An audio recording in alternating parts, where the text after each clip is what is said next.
Je me présente, je suis Lynne Brière, passionnée par les projets dans lesquels mon implication peut avoir une influence sur l'amélioration des conditions humaines.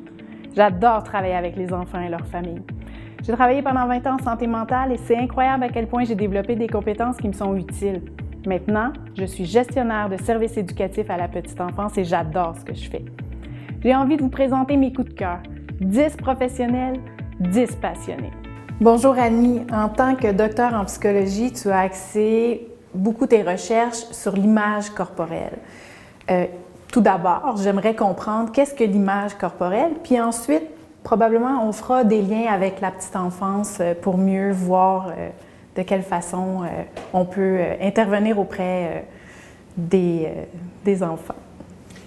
Alors, l'image corporelle, c'est composé de pensées, d'émotions, d'attitudes qu'on va avoir en lien avec notre corps. Donc, c'est un peu un regard qu'on pose sur soi, finalement. Et c'est beaucoup associé à une évaluation qu'on fait de notre corps. Est-ce qu'on est satisfait ou moins satisfait? On est en train, quand on parle d'image corporelle, on parle aussi d'une image corporelle qui peut être à la fois, mais pas à la fois, mais d'un côté positive, donc qui entraîne une satisfaction, on a des pensées positives, on a des sentiments positifs, on est fier de notre corps, on est bien dans notre corps, on aime notre corps, on le respecte.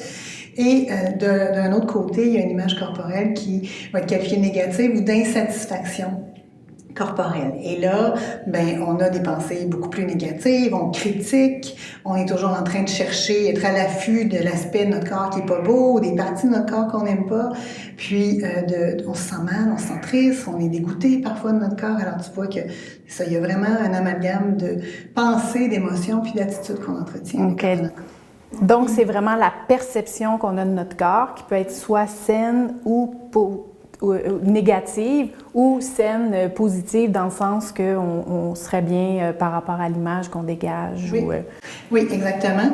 Et on n'a pas besoin, quand on parle d'image corporelle saine ou positive, on a besoin de s'aimer complètement. Tu sais, on n'est pas en train de dire que pour avoir une image corporelle positive, il faut aimer tout sur notre corps. Mais il faut du moins être capable de dire qu'il y a des éléments de notre corps, des parties de notre corps qu'on aime, démontrer, un peu le traiter comme un ami finalement, avec tout l'amour qu'on aurait pour un ami ou l'affection. Ouais.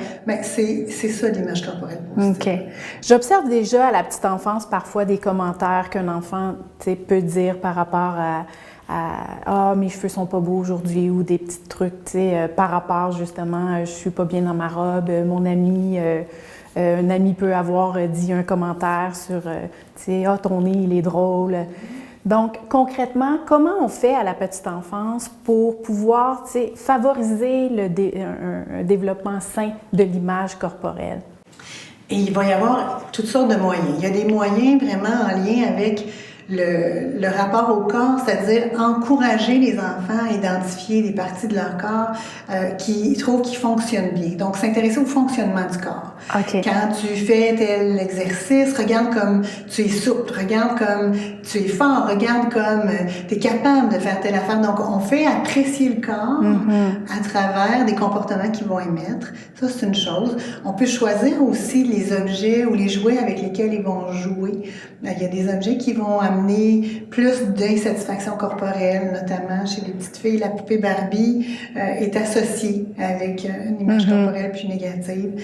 Alors, on peut choisir des jouets qui sont un peu plus neutres. Si on veut des livres, de la même façon, on les fait lire, ou on ne les fait pas lire, mais on leur lit des histoires plutôt. Et donc, on choisit des choses qui sont neutres, qui parlent du corps, mais d'une manière positive aussi. On les amène à remarquer les choses qu'ils aiment chez les autres, complimenter les autres. Donc, justement, pour pouvoir un peu sortir de l'apparence et parler des qualités, des éléments positifs chez autrui. Donc, c'est comme global, finalement. Oui. Ça s'inscrit dans une estime de soi plus générale. Donc, pas le paraître, mais aussi sur la personnalité de l'enfant.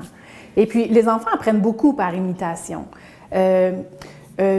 Comment pourrait une éducatrice faire en sorte que de donner l'exemple ou d'être un modèle, ou pas nécessairement juste de la part de l'adulte, mais pour favoriser dans le groupe qu'on puisse imiter des comportements plus adéquats?